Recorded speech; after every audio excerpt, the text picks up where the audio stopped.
చేసి బోధిని పెట్టు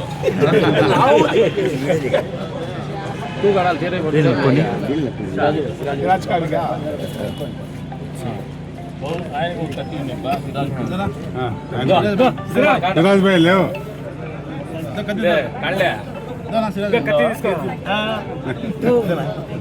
happy birthday to you happy birthday Balayya Babu happy birthday ఏది అర్థం తీసుకొచ్చాడు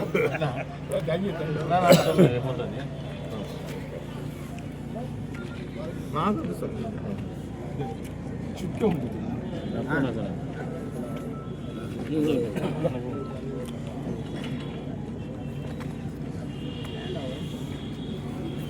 చుట్టూ ఉంటుంది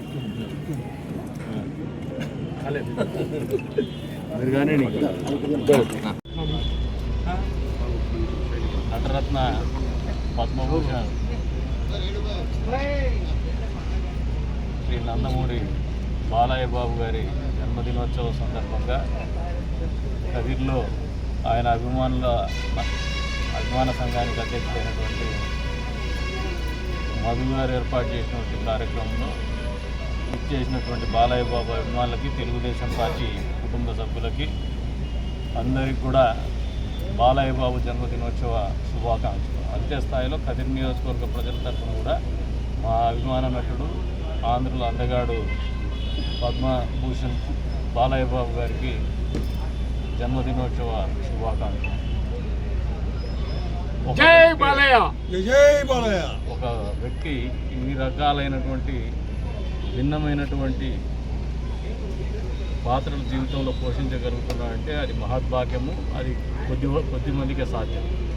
అందులో బాలయ్య బాబు చాలా అరుదైనటువంటి వ్యక్తిత్వాల్లో ఆయన ఒకడు. ఎంత వయసు వచ్చినా ఇప్పటికీ పసిపిల్లవాడి మనస్తత్వం, 10 మందికి మంచి చేయాలనే తపన. ఆ మంచి చేయాలనే తపనలో భాగంగానే వారి తల్లిగారి పేరు మీద ఉన్నటువంటి బసవతారక రామ క్యాన్సర్ ఇన్స్టిట్యూట్లో పేదవాళ్ళకి ఇప్పటికి కూడా సేవలు అందించడం. అంతే స్థాయిలో ఆయన ప్రాతినిధ్యం వహిస్తున్నటువంటి హిందూపూర్లో పెద్ద ఎత్తున ప్రభుత్వ ఆసుపత్రిలో రోగులకు సదుపాయాలు కల్పించడం. అంతేకాకుండా తెలుగుదేశం పార్టీకి అవసరం వచ్చినప్పుడల్లా ఆయన వంతుగా రాష్ట్ర వ్యాప్తంగా కూడా ఆయన అభిమానులనే కాదు, ఆయన వాగ్దాడితో వాస్తవాల్ని తెలియజెప్పే ప్రయత్నం నిరంతరం చేస్తూ తెలుగుదేశం పార్టీకి కూడా వెన్నెముకగా వస్తున్నటువంటి పరిస్థితుల్లో తెలుగుదేశం పార్టీ కార్యకర్తలు కూడా మా అందరి అభిమాన నాయకుడు ఆయన. ఇటువంటి పుట్టినరోజులు చాలా జరుపుకోవాలి. ఇంకా ఆయన అవసరం తెలుగుదేశం పార్టీకి, తెలుగు రాష్ట్రాలకు చాలా అవసరం ఉంది. ఆయనకు భగవంతుడు ఆయురారోగ్యాలు ఇవ్వాలని చెప్పేసి భవిష్యత్తులో ఇంకా మంచి కేంద్ర ప్రభుత్వం తరఫున ఇంకా మంచి ప్రాశస్తాలు పొందాలని చెప్పేసి భగవంతుని కోరుకుంటూ మరొకసారి బాలయ్య బాబు అభిమాన సంఘాల వారికి అందరికీ కూడా కదిరి నియోజకవర్గ ప్రజలకు ఆయన జన్మదినోత్సవ శుభాకాంక్షలు.